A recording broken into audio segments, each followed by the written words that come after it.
Welcome to Inside City Hall. I'm your host, Mayor Seymore, and today our guest is Steve Heckathorn from the Living Faith Church. Steve, welcome. Thank you, Mayor. Good to be here today. Glad to have you with us today. We're coming up on our 5th annual Community Fast for Compassion, and I just want to thank you and what you've done in the committee, you and Steve Williams, Tom Brown, different pastors that we have in our community. What's your anticipation this year of the Community Fast? Well, when we got started this year in our initial meeting with the board, one of the things that we've discussed is as we're now in our 5th year, each year our Community Fast has grown. And what a lot of people think is, well, if I don't belong to a church, I can't participate in the fast. And the reality is we have community members that don't belong to any church and that think this is only a church-sponsored community event. It's really sponsored by the community of Shoal. And so it's a community event. And what we want to let people know is, yes, your churches are involved. And right now we have 11 to 14 churches involved. And what we want to let people know is, no, you don't have to go to a church to be a part of this fast. You don't have to be a city Shoal worker. And so I have talked to people that say, well, do I have to fast to be a part of this? And the answer is no.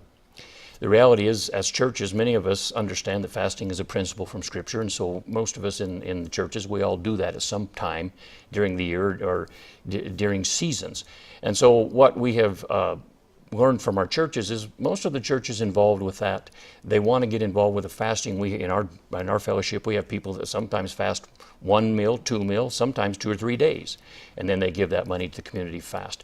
So what we're trying to do this year is reach out and let everybody in the community know this is a Shoal community fast, and I really want to thank you and the Shoal City Council Mayor for getting behind this, because when the City of Shoal got involved and really started helping push this program, at this point right now, we've collected $52,000 over the past 4 years, and we're just excited that we think we can take it to another level of letting people know, just as community members, everybody in the city of Shoal and the community are welcome to join us, and there's different places they can give, and we'll get into that in a little bit. That's great. You know, I read an article the other day, it was kind of interesting. It said if you had a car or an engine that you ran 24/7 and never shut it down, that it would eventually just, quit you.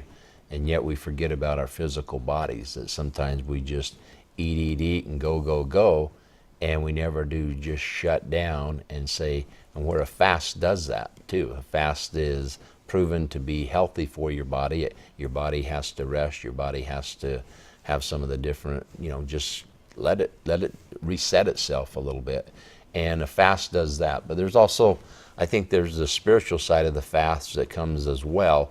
And, maybe different denominations may not call it the same, but there's something that, part of it is to turn to what you don't have, to look at other people a little bit differently, and realizing that as you pull your resources together, we're going to be making a difference in the lives of people that live here locally. And one of the aspects of fasting is fasting. So much of our daily lives is just concentrating on myself. Fasting is something that makes you stop and begin to look at other things. One of the areas that many of the churches I know, in the fasting process, it's fasting, and during that time there's prayer for the community. There's prayer for the state and county. There's prayer for the country, prayer for the leaders of our nation. So the aspect of fasting is generally reflective of, it's not just about me. There's a lot bigger picture than just myself. And so as we go through this fast, we encourage people that if they're in the fasting process to, the utilization of prayer, and prayer for community and for country. So that's something we in our church that we talk about, and we just present to people, that don't let it be just skipping a meal. Let it be a concern for community, state, county, country. Right, that's great. Well, the dates of the fast this year are going to be November 12th to the 19th, Sunday to Sunday. And at the end of the fast on the 19th this year, we've made a little change. We're going to have our celebration at the auditorium, Shoal High School auditorium, at 6 p.m. and invite everybody to come to that program. It's one of the greatest programs that goes on in our community every year since we've been doing it. I think we've done that this will be our 4th year that we've done that celebration. Share a little bit about what's going to take place there. What we do on this celebration is culmination of that week of fasting, and then the celebration is an event where churches and different organizations in the community are encouraged and welcome to provide either song service or something that they want to give to the community and as a presentation. And so we have generally churches that come and do choir numbers, so we've had solos. One of the most exciting things we've had is we begin to bring in some of the recipients of the fasting contributions that have gone into the community. And I think right now we're up to about 23 different organizations that we have given to and donated to over the years. And as we begin to hear the stories that are now trickling in of just the amount of difference the fast has made in the community and the lives that have been impacted and changed, especially over the holiday season. One of the things is we have found out that there are children that literally come to school or come to daycare with no shoes in the middle of the winter, no coats. And these are things that the fast has begun to move into the community and make an effectiveness and become effective in relation to touching lives that we really wouldn't have any idea that there was need in some of these areas. And the assumption is that everybody's okay. And the community fast is really called the Community Fast of Compassion.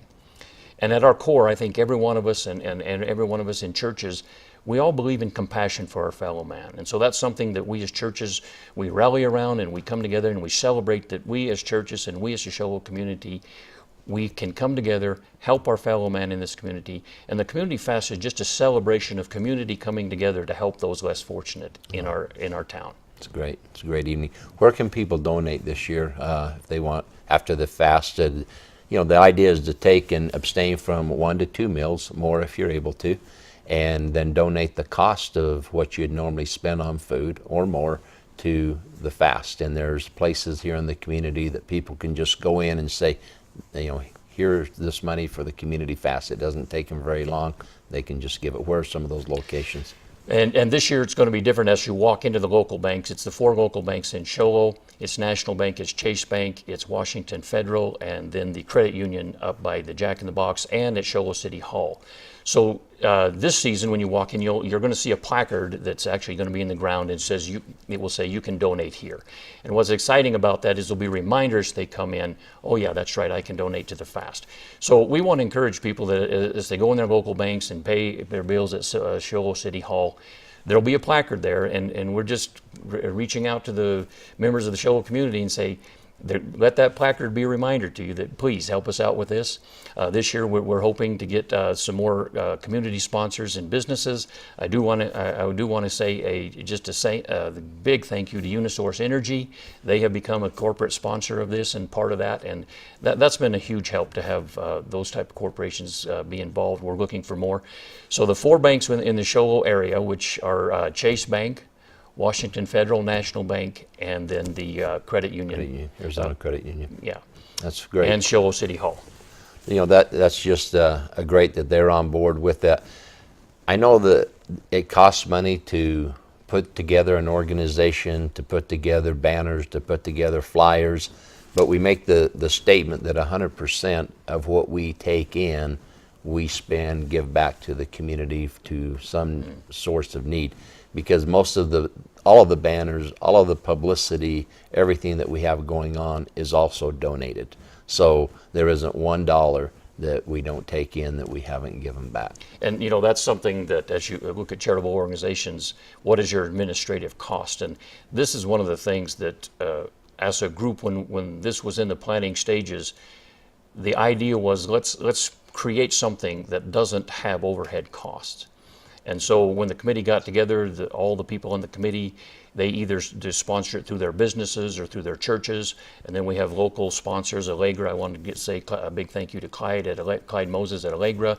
We just have a lot of people in the community that want to be a part of this, and they donate their time and their efforts or their products to this. So 100% of all that money has gone back into the Show community. And one of the requirements when there's donations is that the money actually be spent in the Show community. We think that having a community fast, that money should be spent in the community. So all that money stays here locally. Oh, that's fantastic. We're going to kind of start to wrap things up here a little bit. Is there a particular story or an incident that's been shared with you that maybe you'd like to share with the public here that kind of touched you or that's made a difference into life? Mayor, I have a lot of stories, but there's one particular story, and we don't won't mention any names on this, but there was one particular family that literally did not have anything, any money available or anything available for Christmas, and didn't even have availability to buy food for Christmas. And so there are stories after stories of what this fast has meant for families at Christmas that didn't have any money even to buy anything for their children, or literally children that were in families that the families had no money to buy the children anything. So we know it's affected multiple families, and we have seen and heard those stories now for the last 4 years at the celebration. And so I've heard story after story of the Thanksgiving, which is a season that we actually start this, is really a season of giving, and then to see that giving have tangible benefits in the community. So I can tell you story after story of children that had nothing for Christmas unless the community fast had not intervened. And so I've seen that story over and over. I've heard one of the greatest stories was a little boy that got new shoes for Christmas. Yeah. And I forget the exact statement that he made, but he felt like he was somebody now. He felt important. His first pair of new shoes in his life. Yeah, he had never had a pair of shoes that were new. Everything else had been hand-me-downs, and he made the impression, I feel good about myself. Yes, that was the one I was looking for. I feel good about myself. And we have many like that. Yep, that's fantastic. And we just want to, tell our citizens thank you, for getting Absolutely. behind this and supporting it. And we encourage you to be part of it this year. And let's make it one of the best years we've ever had. I mean, every year has been fantastic. And it just amazes me how the community rally around and what they do. And I just want to thank you and your church and the different leaders in our community that rallied together and made this possible. It's just a fantastic thing.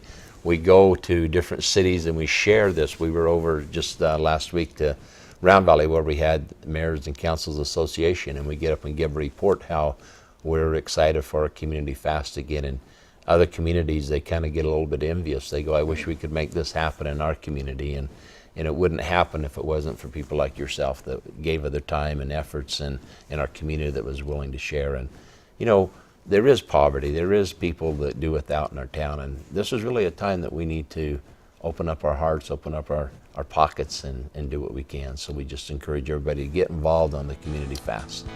Steve, I appreciate you being with us today, as always. Thank you, Mayor. Thanks so much. Good to be here. Stay tuned for our next segment of City Hall, where we'll have people from Public Works talking about our snow plan.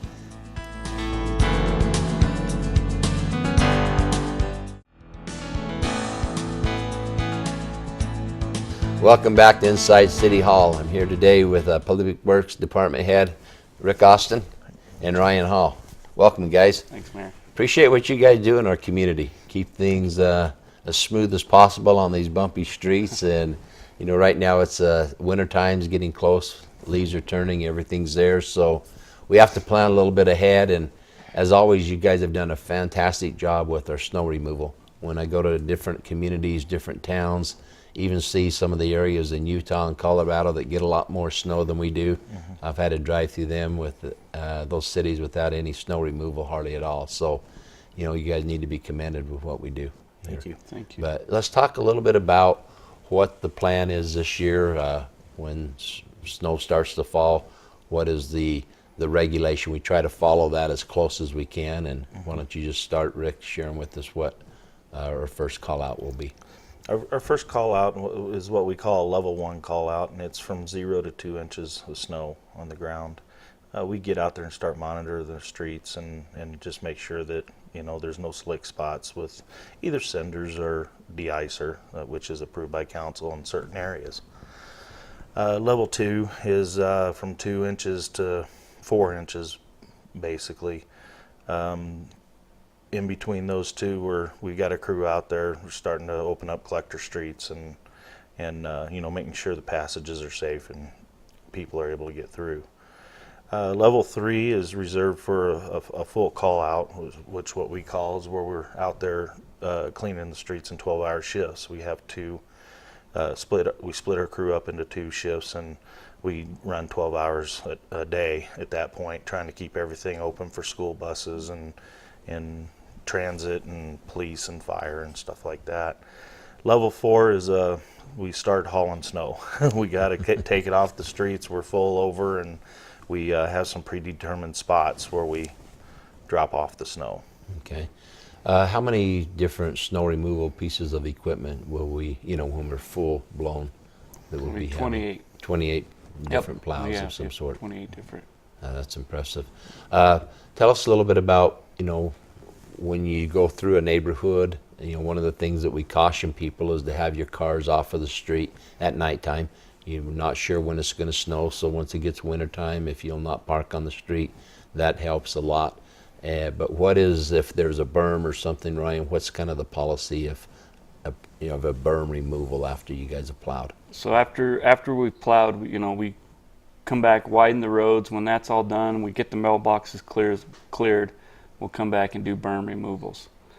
But you have to be on the list for that. So in order to do that, you have to get on our website, get the application, take it with you to your doctor, have them sign it, bring it back, and then we put you on the berm removal list. Okay, so you can either go on the website or they can stop by City Hall Stop by and City Hall. get one as well. But I doubt my doctor would approve me for burn removal, but some of those things there. But there are some people who seriously need that, and those people we want to make sure that we're able to help them, and you guys do a fantastic job with that burn removal.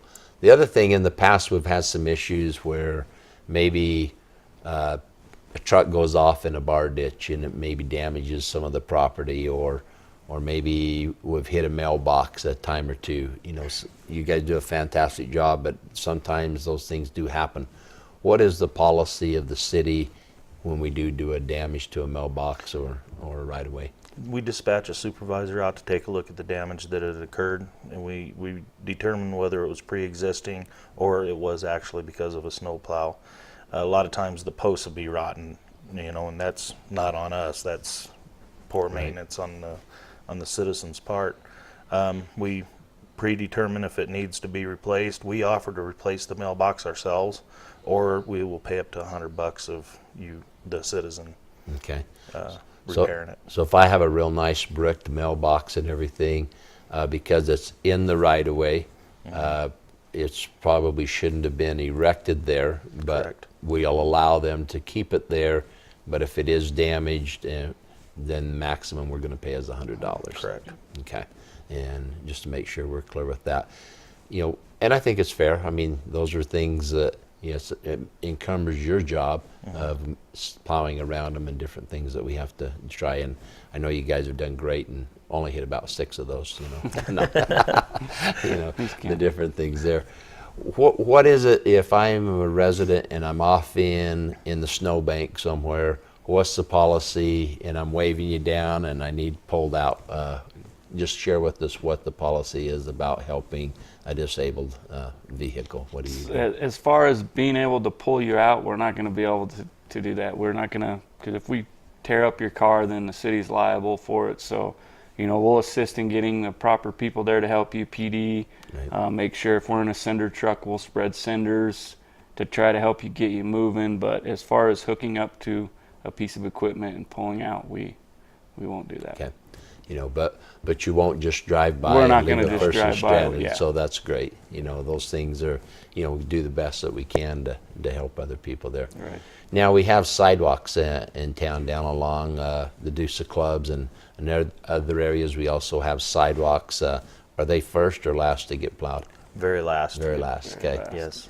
Downtown Parks Department usually takes care of the sidewalks in this area, but the other sidewalks that we have on our list, that's the last thing we do is go and knock snow off the sidewalks. So really, a business owner, if he cares about his customers, he should be out there and clear his sidewalks. And if he wants to wait 4 or 5 days for the city to come down and finally get to it on that right-of-way area, they will. But it could be a while. Could be a There could be while. other snowstorms. So it's one of the things that as business owners we have to take that responsibility and do what we can to make that happen.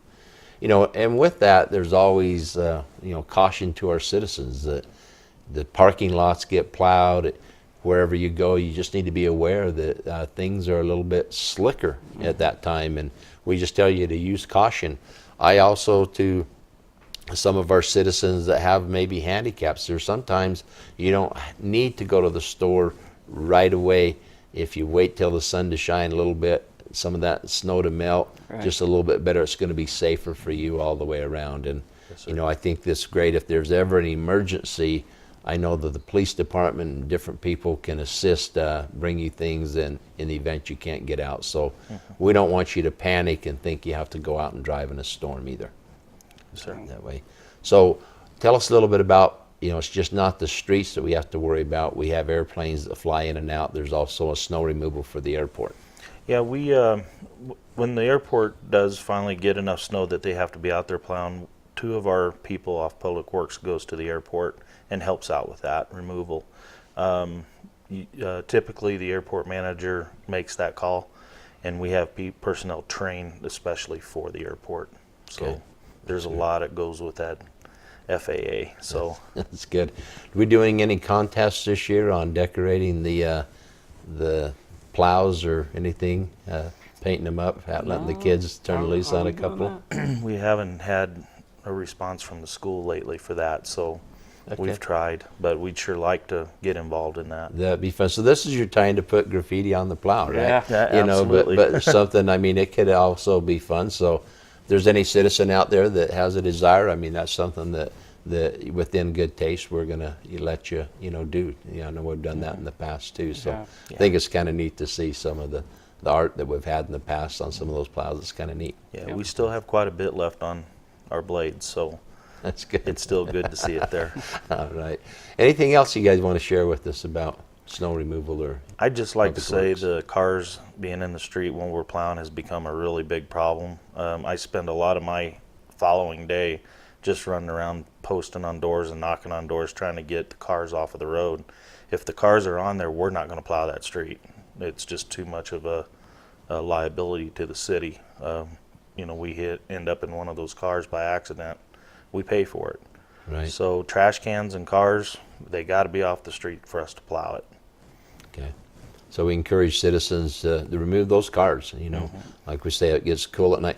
I mean, there've been some of our storms that started at 4 in the morning or 5 in the morning, and we can have 4, 5, 6 inches of snow in 5 or 6 hours. It can come really fast, and when you think it's not going to be. So, we live in the mountains. We live where things can change. But thank you guys so much for what you do to keep our roads safe, keep the windshields cracking up here, and for the sinners and stuff that way. But those are the things that we put up with, because I'd rather those intersections be centered than they be completely ice and Right. Yes, sir. everybody sliding into each other. So sir. thanks for what you guys do. Ryan? Thank you. Appreciate Thank you, having Mayor. you today.